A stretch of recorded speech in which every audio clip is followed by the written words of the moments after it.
one of the very first managers that we allocated capital to in 1984 was a gentleman by the name of Paul Jones, Paul Tudor Jones.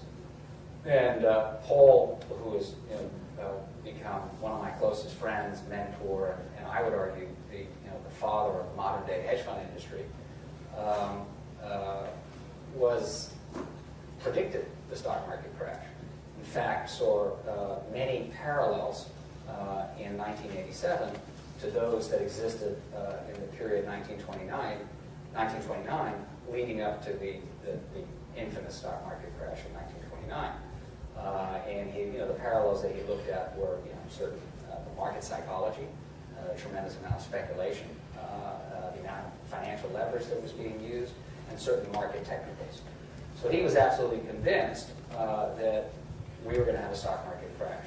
And he positioned his portfolio by being short equities to take advantage of that.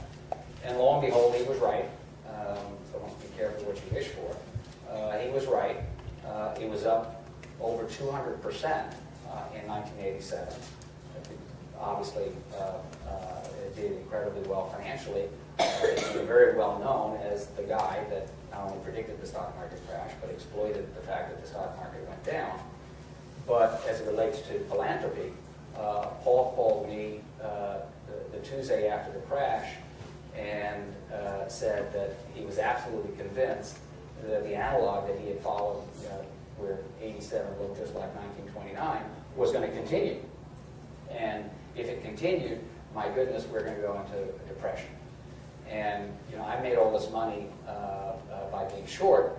I want to give some back and start a foundation, because I'm absolutely positive that poverty is not only going to increase, but it's going to skyrocket. And I remember him in this very colorful way. He's from Memphis. He said, they're going to be selling apples on Madison Avenue. And so it was quite frightening. And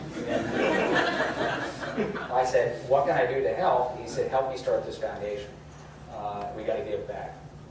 And I said, I'd be delighted to. And that was really my introduction with Paul being the founder of the Robin Hood Foundation.